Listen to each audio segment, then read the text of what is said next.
Hello and welcome to an episode of On the Couch, where we collaborate with experts, practitioners, authors, advocates, and influencers to explore current social themes, sex-positive topics, and share stories and insights that matter. This podcast was recorded on Aboriginal country. We acknowledge the traditional custodians of the lands that were never ceded, on which we live, work, and record upon. We pay our respects to elders past and present, and to those who may be visiting our website or listening to our podcasts today. While listening, we encourage you to practice good self-care.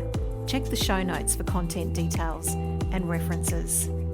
Wherever you are, whatever you're doing, enjoy this episode of On the Couch. Aboriginal and Torres Strait Islander listeners are advised that this episode contains the name of and discussion around a deceased person, words, descriptions and terms which may be culturally sensitive and reflect the views of those at the time in which the content was created. I think it's really important to recognise that we're all joining today with diverse personal and professional experiences. So please practice good self-care.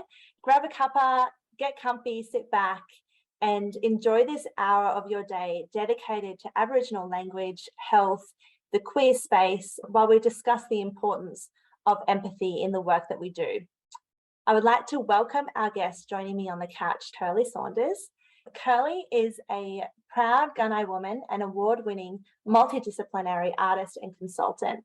Curly was both the New South Wales Aboriginal Woman of the Year and awarded the Order of Australian Medal for her contribution to the arts, particularly in literature.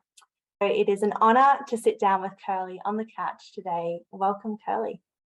Oh, Tadjikura, thank you. I acknowledge that I'm also on Dharawal land today. I pay my respect to elders and ancestors, past and present, and extend that love and gratitude to those people for caring for country for all times, and to all of us joining from Dharawal, Wongol, Yuin, Luyakali. There's so many communities that we're tuning in from today. So hi everyone. And I wanted to add to that as well, just to say, Mads, that I advocate for community care too. I think there's this idea of self-care in the Western world, and I think when we're healing, when we're caring for our communities, we're doing so in community, with community. So this weekend we had the memorial for my Auntie Velma Mulcahy, who big Gundungurra elder.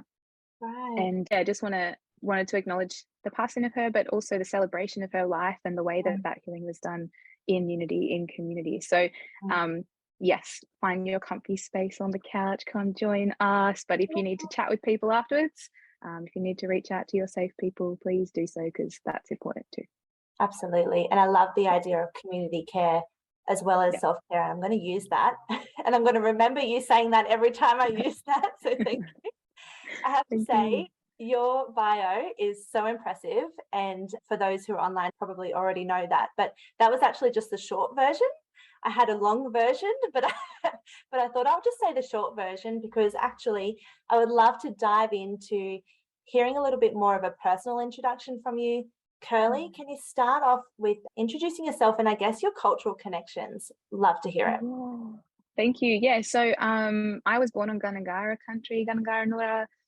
On my grand side of the family, we are Gunai people from East Gippsland in Victoria. So down that way, we're Stephens and Boldens and Clarks. And I send my love and respect to Mob down in Victoria at the moment, because I know that we're dealing with big floods. So thinking of you, holding you today in our thoughts.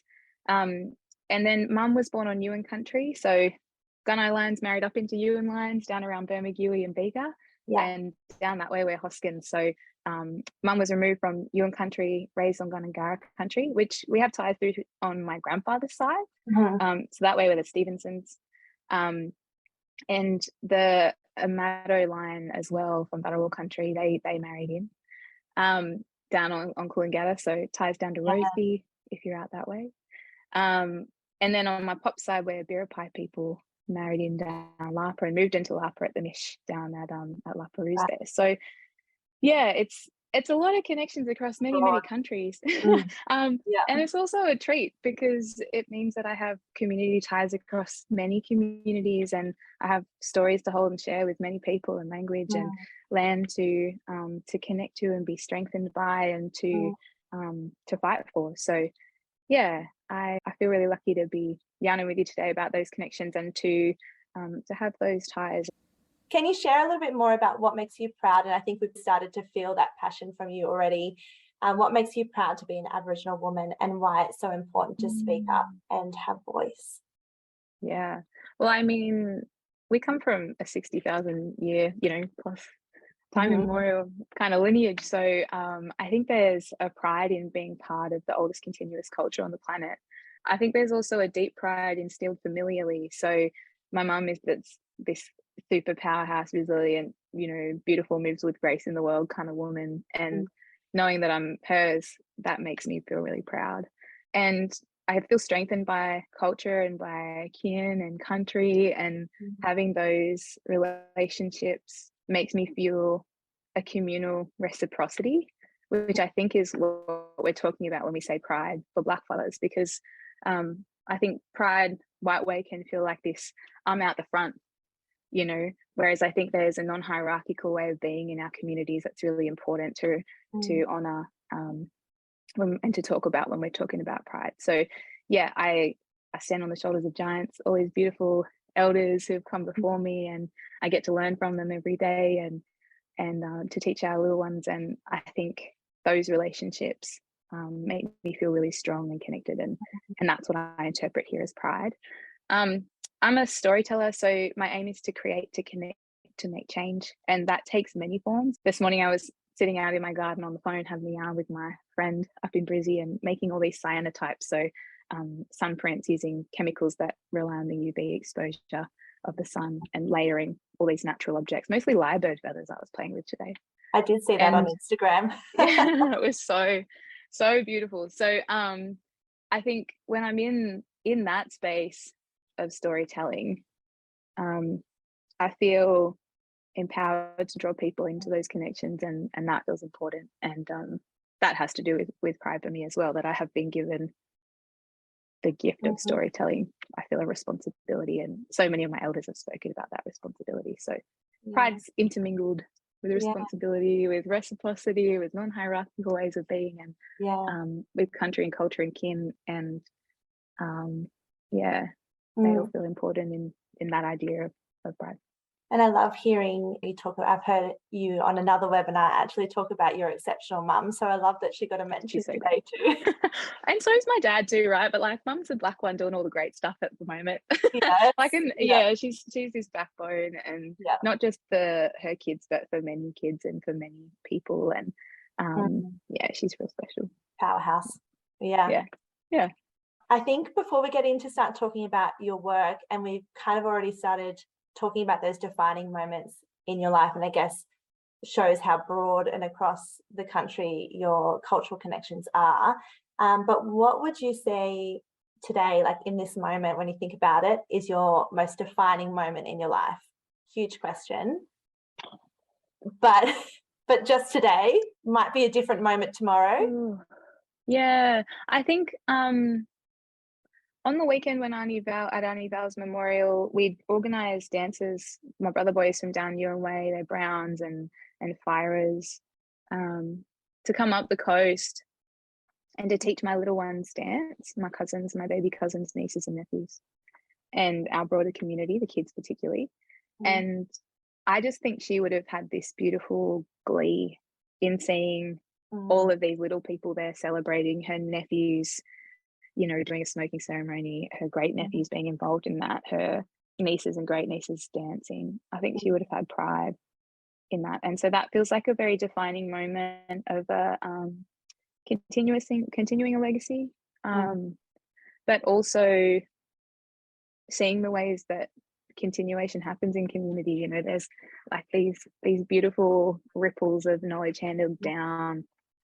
Yeah, that felt like a really defining moment, like a passing of the torch almost, and the fire being held alight.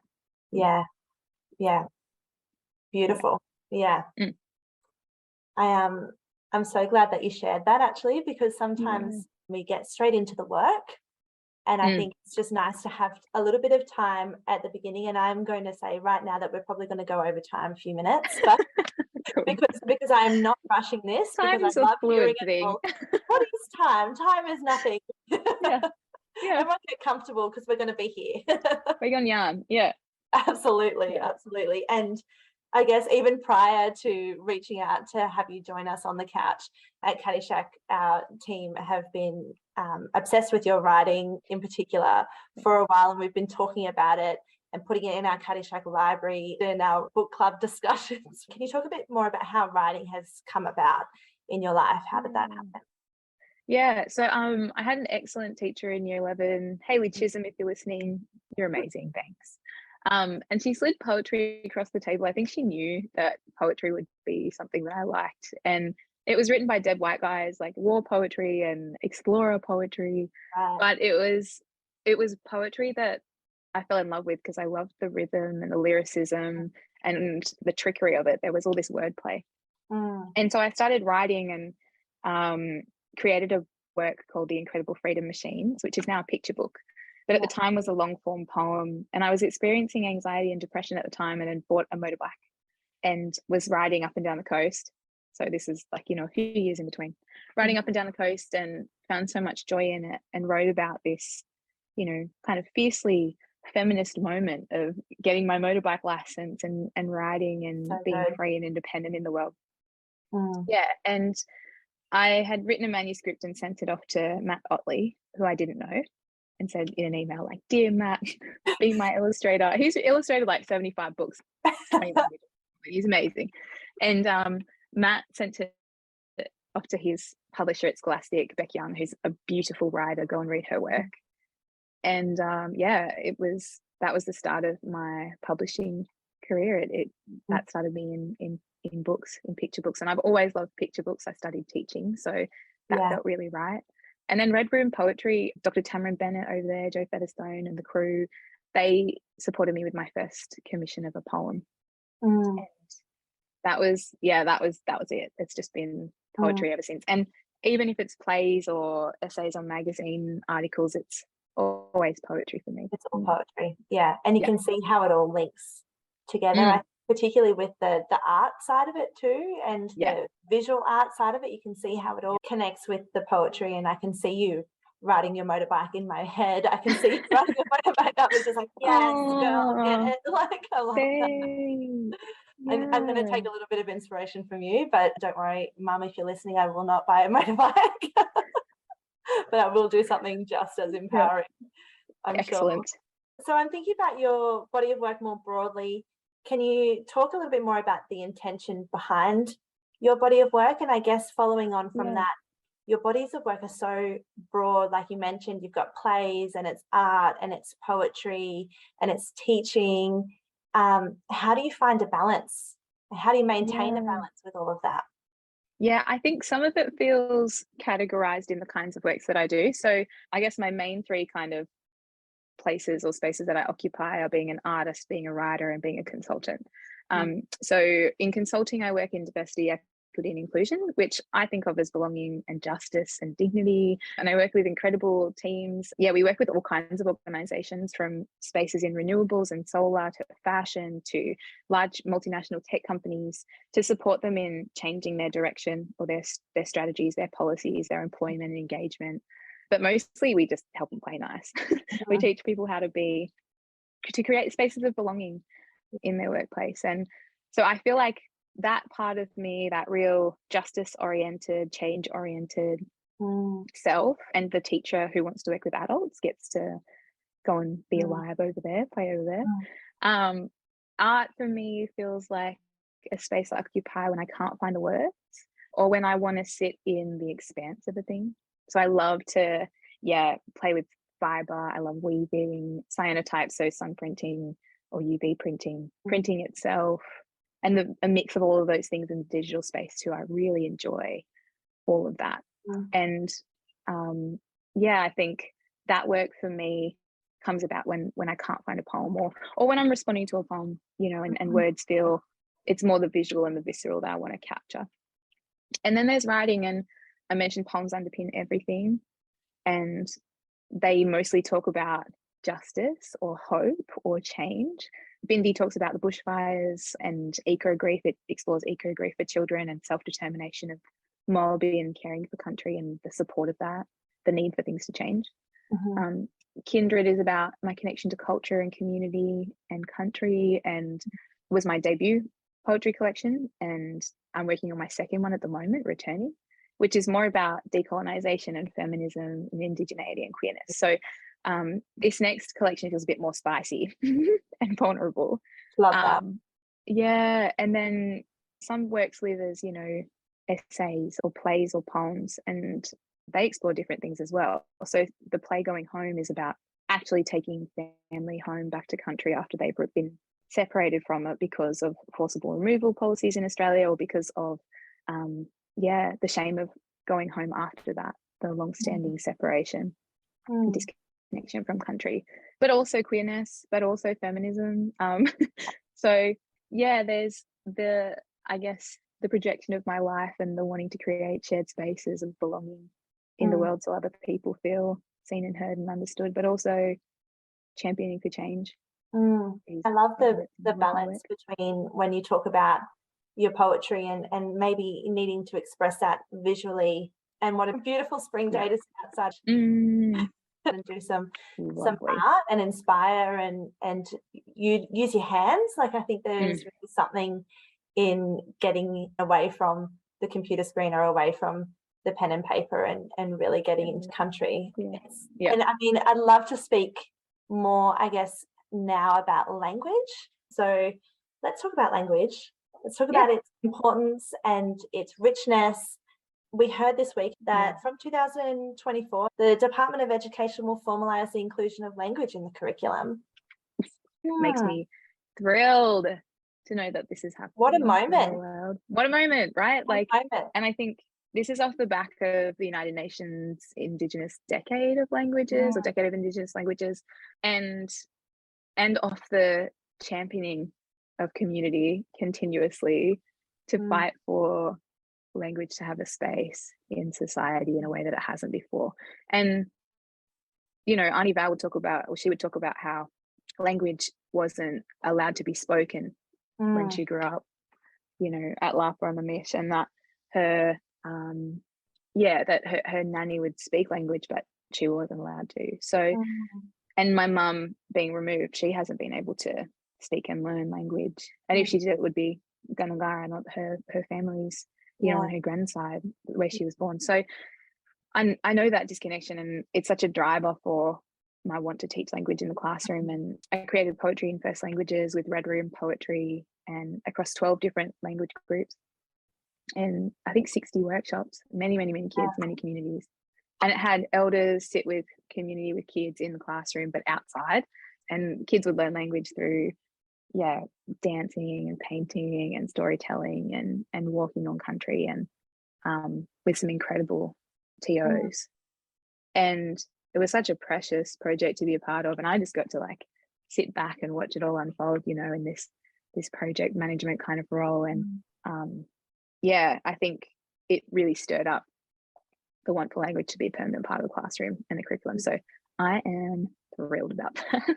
Just this week it came out. I think I was reading that next year is going to be included. Teachers can start planning with it, and then the year after it's rolled out into classroom. And I just keep thinking in terms of identity and belonging and culture, I'm like, heck yes. Yeah. And I think that's it, right? I want to force home that we don't have to know our language to be Black, and that it doesn't have to be a part of identity that we're lacking if we don't know it, because I think I definitely felt that. But also I do feel like there's a way of understanding the land and connecting with other mob that is brought about by knowing your language. And I think that's a really beautiful thing. So language comes from the land.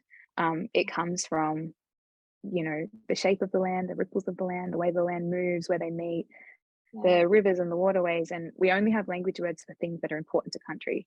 So I was traveling through the Kimberley last year, and in neighbouring communities, there was a word for a medicine plant in one place, but in the very next plan, there wasn't a word for that. And I said, well, why is it? They're like, we don't use that here, but this mob here would travel through here. So they would use that at different parts of the season, wet season, dry season. And I thought that was fascinating for the balance that would create in an ecosystem. Because if one community is not using that plant, the neighboring community is, there would always be an abundance of it. So those kinds of Indigenous ways of knowing that are ingrained in language and in teaching and sharing of language, I think are paramount, so important.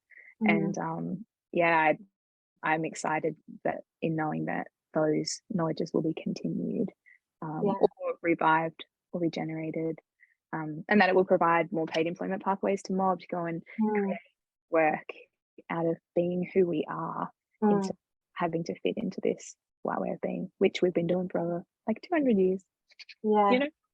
Yeah, absolutely. And I think for I'm thinking of myself as a non-Indigenous kid in school, just coasting through school and just missing out on all of the richness of that language and the history and the story and the country and the connections with all of that. And it's such a loss.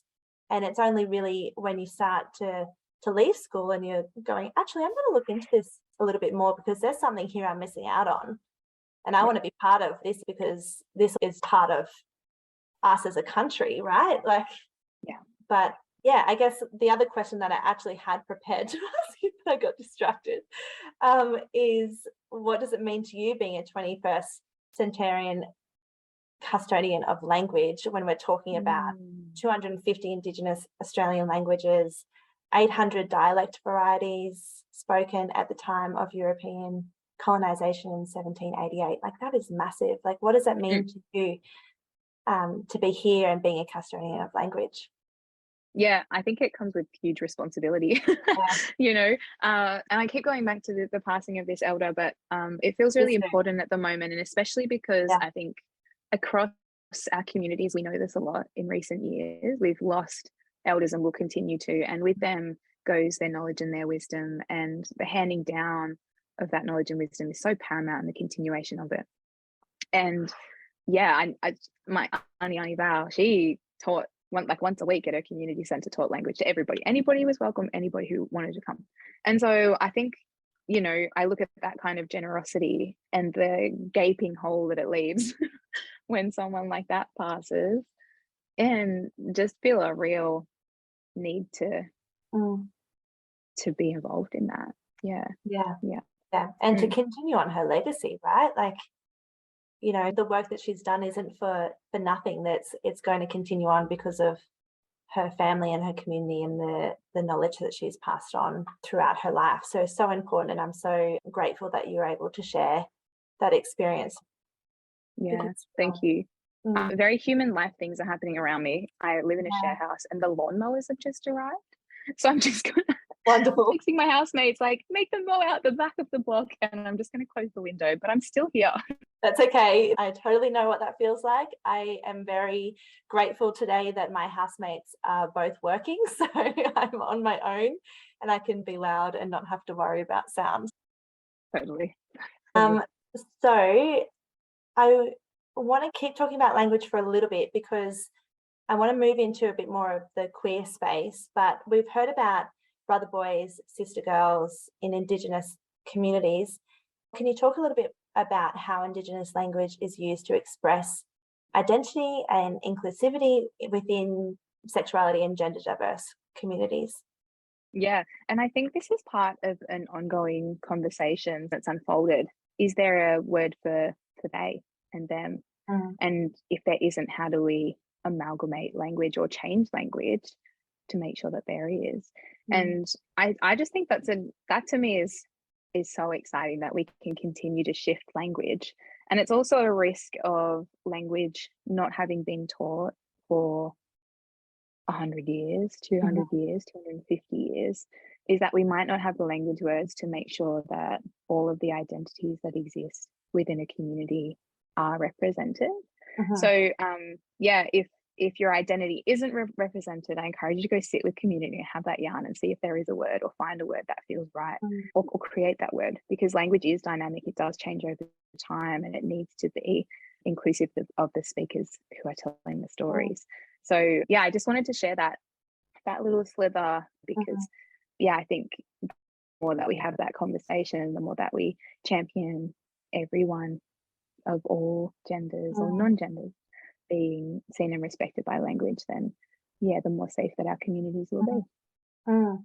And as well, I'm thinking historically, in terms of culture and language, those words existed, right? Like, Yeah. you know, brother boys and sister, like we've heard those, and we can really kind of take our lead from Indigenous language in that space. And this is how we ensure that it is inclusive of all communities within that sexuality and gender diverse community. I'd like to talking about the queer space, and I guess sexuality and gender diversity, if that's okay. I've heard you speak about it as feeling right, being authentically you, being true to yourself, and I guess your creative work and art really being your self-expression. You've talked about it being your vulnerability and kind of the openness of who you are. How is it for you walking in the world as a queer Aboriginal woman? Are you able to share it? So I have a perceived straightness around me, which comes with its own challenges, because I want to shout from the rooftops like, I date women too, you know? Yeah. And I think that's a really challenging thing. And one thing about coming out, or like, and having young with lots of friends have also come out, is that you're repeatedly coming out. You're always coming out to people, and be that in like a casual conversation in the lunchroom, or when you meet people for the first time, or when you say partner, they're like, but what's their gender? There's this real kind of insidious expectation in our society that straight is the mainstream. And I think more and more we're seeing that the realities of our relationships and the statuses of those, or our sexuality and how we choose to label or identify ourselves to other people, and when it's safe to do so, if it's safe to do so, is something that is continuously being kind of turned over.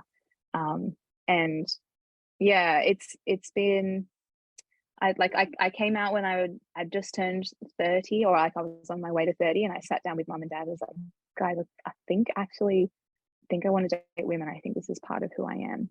And they had different attitudes towards it.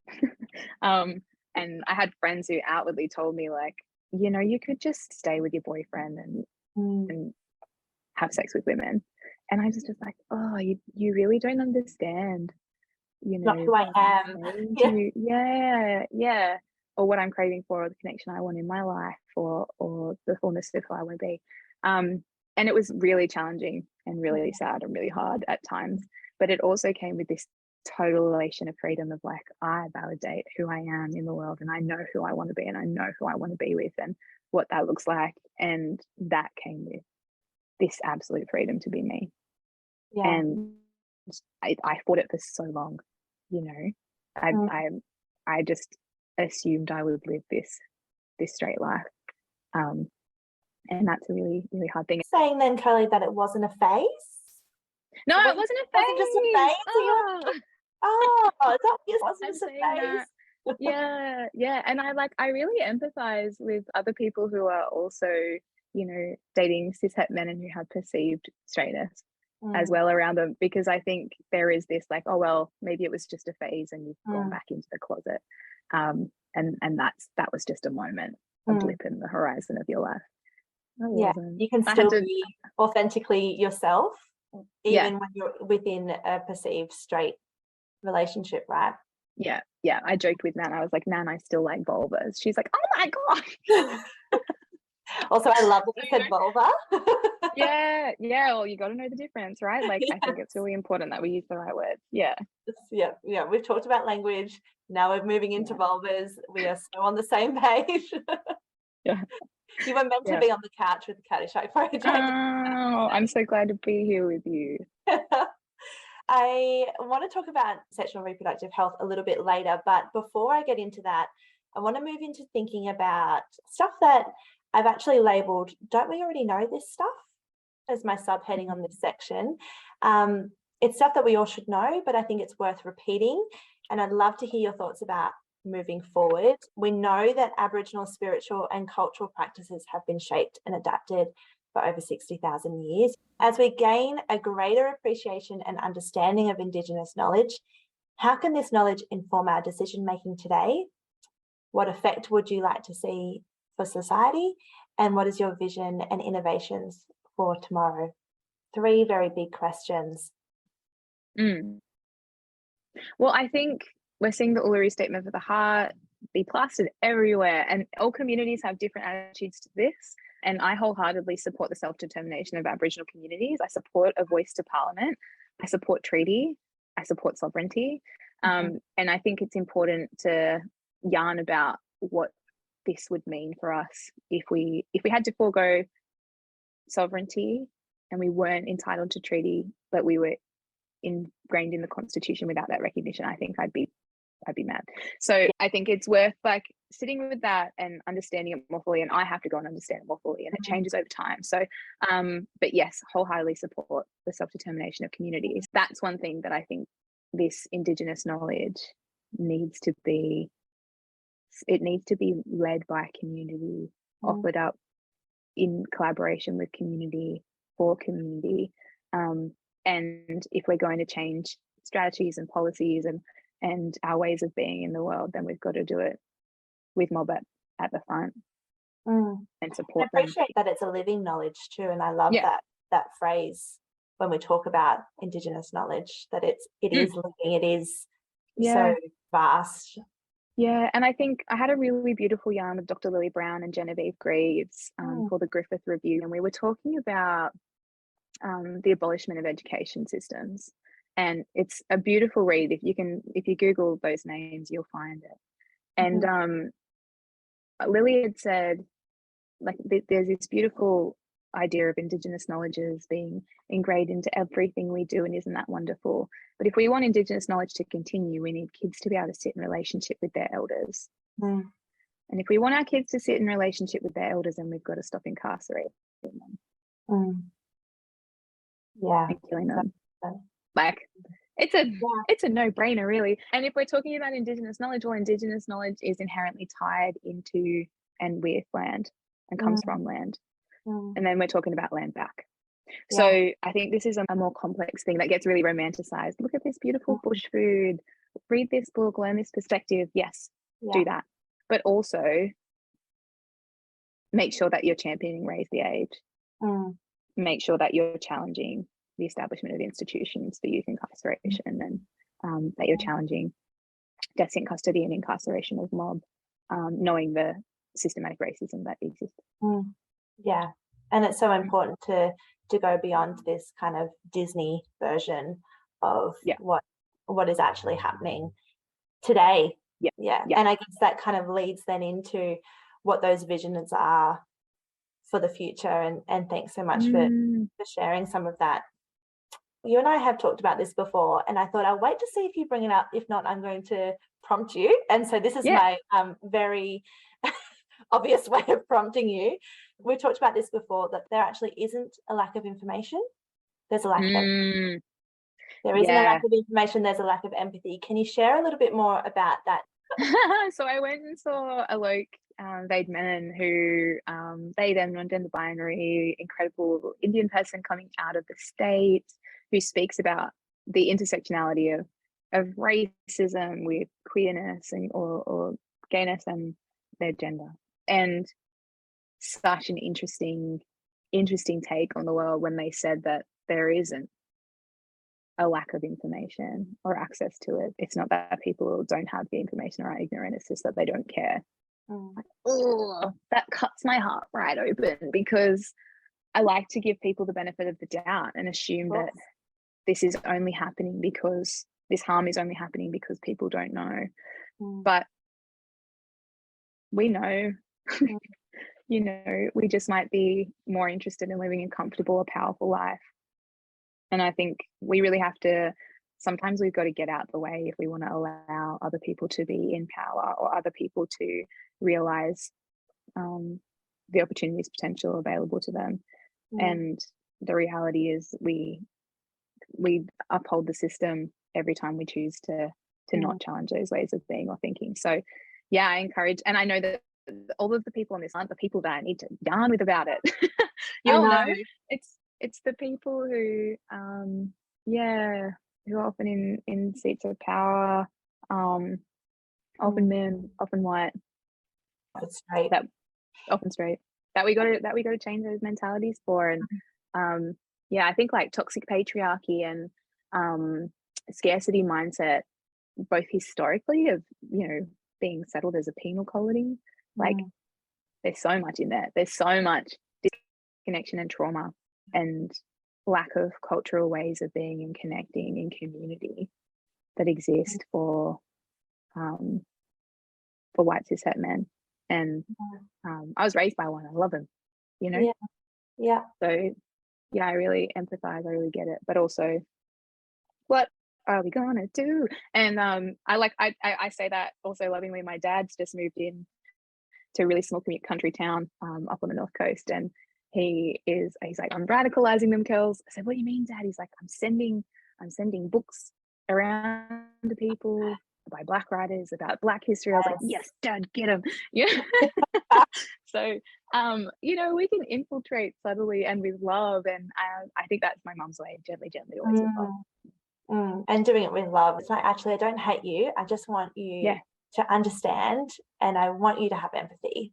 No, it's rarely a personal thing, right? Like I think sometimes when I have these conversations, people are feeling personally impacted by them, like, but you're judging me as a person. I'm like, no, I'm judging you as a product of a system that doesn't allow equality, that doesn't allow opportunity to marginalized communities. And I think you have a role in the system, and we'd love for you to help us change. Like, mob of 3% of the population, it's a bloody long walk. We're gonna need someone to carry the water. Yeah, come on, community. Get in. Yeah. I think that the system is slowly changing. There still is a way to go to access, and I guess for representation in the medical system and beyond the medical system as well. What have you seen as the enablers of what we can do right now in our work? I mean, I think there's like, we know that mob feel a lot safer when they go to meet mob, particularly in healthcare systems. The reason that so often we're accessing spaces like AMS, or we're yarning with the Aboriginal liaison officer when if we are admitted into hospitals. And my mum's an ALO and loves her job. And I think there's real power in the visibility of mob within the system to be able to help us navigate the system if we are coming into it.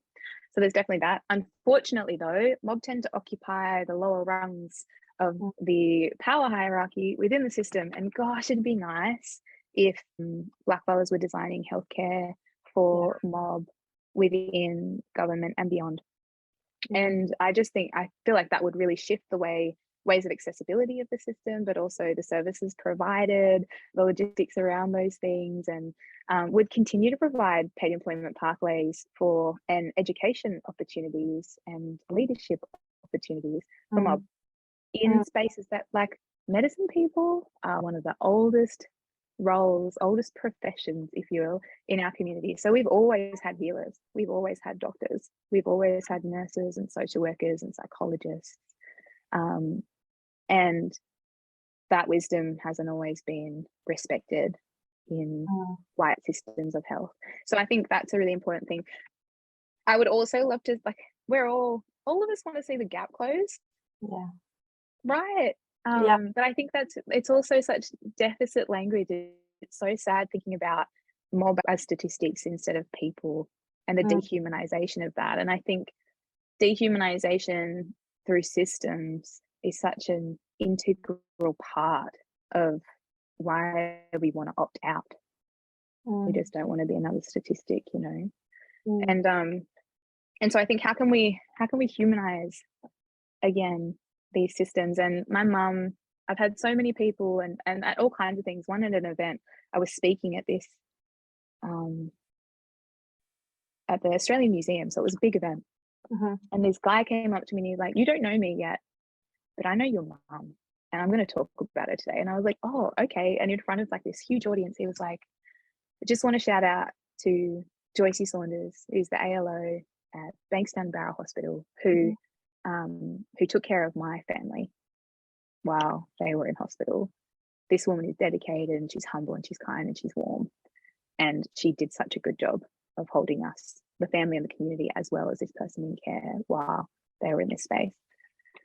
And it made me bawl. How do you get up and speak after that? No idea how you did that, because that is just so powerful.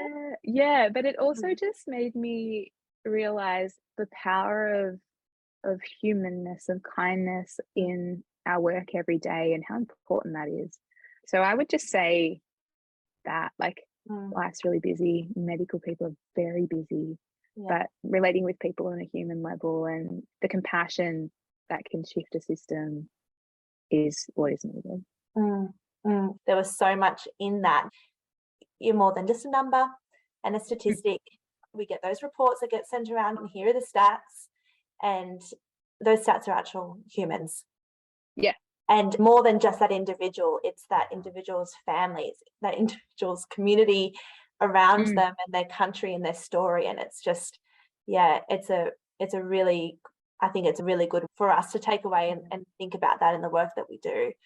And I think also unpicking bias, like, we might be meeting someone who comes in without any identifying documentation, or who might be unemployed, or, you know, who might look like they don't have standing in the way that we see standing in community. But that person could be the one who runs the cuppa to all the aunties up and down the streets and gets the groceries and bread and the medications for the elders in their community, or who's got all these rescue dogs, or, like, who knows, you know, maybe they have this beautiful big life that can't be quantified in the way that we look at success in Western worlds. And when they arrive to us, there's this kind of perception of them being down and out, but they're living a really full and beautiful life. And I think all those biases we really got to pick apart when people arrive to us. And I know I mentioned Alok before, Alok Bateman, but they also said, you don't have to understand me to empathize with me. And I think that's huge. You don't have to understand me as a queer Black woman. You don't have to understand my experience at all, but you can still be kind. You can still advocate for me, knowing the way the system works. You can still, you can still change the way that you are. We've had this conversation just recently about, you don't have to have that same experience as someone else to have empathy. You don't even need to understand that experience. It's not comparing at all. It's just having empathy and having kindness. Yeah. And I mentioned before the consulting work I do. Like, when I'm consulting to a large organization, quite often we'll do an anonymous privilege walk in our workshops and talk about, you know, where we move up the opportunity scale and where we move down it, and the daily stuff that happens. Yeah. And I so often have people say to me, thanks for helping me articulate that I also move. Like, I also move forward and back in my own life, no matter, and that's everybody. Everybody has had experience, trauma has experienced life, things has limitations upon their daily ways of being and engaging with the world. And having that self-awareness and that awareness of other people just means that, and it, particularly thinking of it like a system, makes the personal human, but takes the pressure off us individually and helps us see how we're part of the system. And I think that feels, for me, empowering. What I'd love to know is, how do you stay connected? How do you stay connected to people and culture in all of these conversations, in all of these work and that we're doing? How do you stay connected? Yeah. So I call my family, I sit with them, I dance with them, I spend time outside on country. I go out in the bush. I spend a lot of time making art and music, which to me are old ways. I just make sure I surround myself with really beautiful people who are also on the vision journey. I think people who also are chasing down the things that I would like to in the world, but also voices who are willing to challenge that. I think is important. People who you trust, who can be like, have you thought about this thing? So all of that in connection. I practice a lot of yoga. I see she's like a space holder, so someone who works in therapy and psychology kind of spaces. I do a lot of meditating, and I think the combination of all of that is a connectedness to myself, to country, to kin, and to broader community, which means that the things that I'm creating aren't siloed, but I'm also not just projecting my stuff everywhere.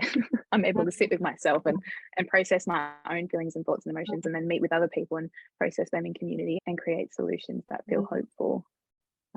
Because all of this can feel big, and it can feel sad, and it can feel hard. And I think if we don't stay in radical action and radical hope, then we're just going to sit in eco grief and exhaustion and sadness. And like I keep coming back to Mum, but she's got this real talent for finding the little magic in a day. And I think those little magic moments of gratitude too are really important on that path. Yeah. I think there's a lot of things that we can take from that, going back to the beginning when we're talking about self-care and community care, right? And for all of us to be connected and to keep checking in with ourselves, so that we don't then end up word vomiting to our neighbour when we're taking the bins out about all of these things that have been going around in our heads. But sometimes you just need to find those ways to express those emotions and express all of those thoughts and the pain and the joy and all of that. And it's so we're so lucky to be able to and fortunate to be able to see your expression in physical form in your work. So thanks so much. But I'm not wrapping up yet. Good. Because if you've read our blogs and if you followed us on social media, you would know that we love to share about what we're loving right now. We love to connect people. No surprise there. We love to connect people to services, pages, books, podcasts, shows, the lot. As we reflect on popular culture and I guess the impact on popular culture, I'd love to hear about the people who are inspiring and insightful to you, Curly. And I guess, what are you watching, listening and reading to? Tell us. Oh, I loved Heartbreak High. Oh my gosh. I loved it. It was so I binged it. I think in like 2 days. I'm so sad it was over. I needed to watch it from the beginning again. And I mean, historically, it was a great exploration of, coming of age and sexuality and all these things. But I think now it's done with even more care. If there's any survivors who are listening to this, I would just offer it with a content warning if there's some big things that go down within that body of work. And I encourage you to just check in with yourself, see if it's the right thing to watch or to listen to. But I loved the Black writers involved, the diversity of the cast, the diversity in sexuality. Like there was just so much magic. But wasn't it great too that it wasn't like there was this school hierarchy? It's like everyone was just so authentically themselves and all connected. Yeah, I just loved it. I was crying, I was laughing, like it was a whole scene in my lounge room when I watched that over 2 days. It's brilliant. Yeah, I read a lot of Black literature. So I read Toni Birch's The White Girl, thoroughly recommend. Melissa Lukashenko's, I'm doing her Mullumbimby at the moment because I loved Too Much Lip. Poetry wise, I've always got Ellen Van Nieven, Erilyn Avalon Kaur, Jazz Money. Yeah, some of those beautiful writers on my desk. And then cute queer novel Girl Crush by Florence Given is what I'm turning over at the moment. And science and psychology wise, The Science of Stuck is also a really good book that I would recommend. Yeah, great. And I love you've categorized them too. I read a lot, right? Like I only read when I'm not writing. So at the moment I'm in this big digesting, taking in, writing kind of space. And soon I'll get back to writing, in which case I'll just turn them all off and put all the books aside and create a pile and say, you're my summer read, and I'll come back to you. Yeah. You kind of go through those waves, right? Yeah. And listening to, we didn't hear what you're listening to. Who are you listening to? I listen to the front left on Spotify is a playlist I really like to listen to. So more sort of indie music. I saw Gang of Youths recently, and Dave LaPepe has gone on this incredible experiential journey of his connection to his Samoan culture and Jewish and Samoan culture, the big choir energy, the kind of rock boy out of Annandale thing in the city. I really like that.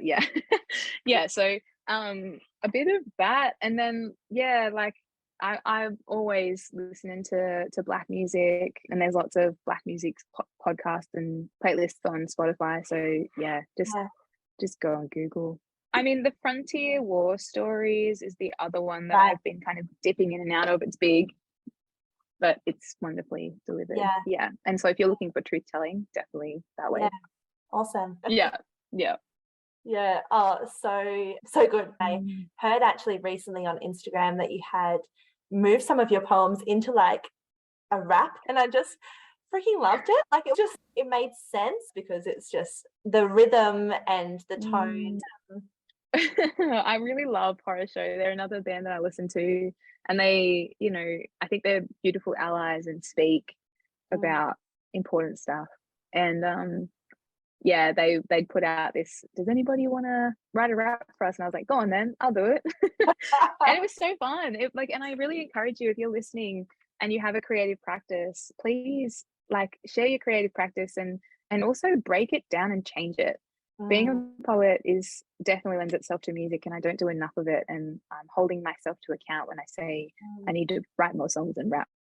Yeah, love that. It's just been such a great experience for me to listen to you and to hear you share your experience and your family and your culture, and that passion really has come across. And even though we can mourn Annie Val, but also so grateful that she was able to be part of this conversation and lasting in so many lives. And it's going to be those dinner table conversations, call your family, call your friends, and tell them about how great this experience has been, because that's what I'll be doing. Thank you so much, and thanks for having me on the couch, for all of your kind, open and listening ears. It's a real treat to have you with us. And just really appreciate all of you being open to these kinds of yarns, because I think you're not the ones who have to convince.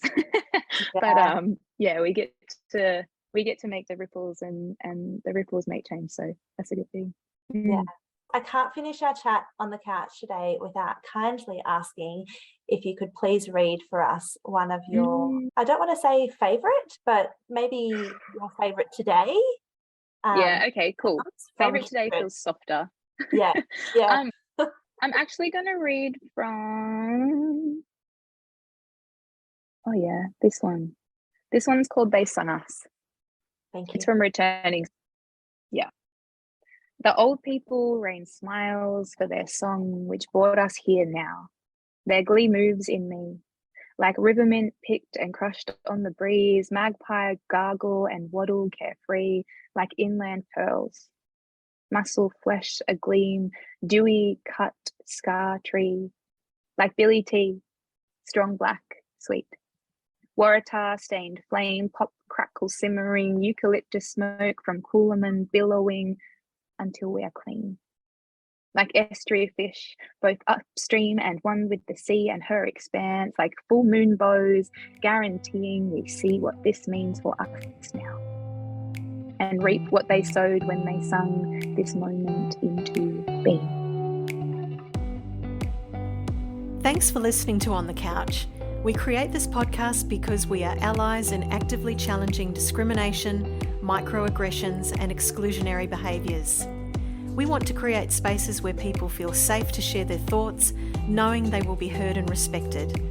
Such an environment fosters collaboration, innovation, and contributes to a more inclusive society. Connect with us on Instagram and Facebook, where you can share On the Couch with your colleagues, friends, and family. On the Couch is made by Jennifer Farinella, Naomi Verrett, Maddie Stratton, and Winnie Adamson. Until next time, peace, love, and protection.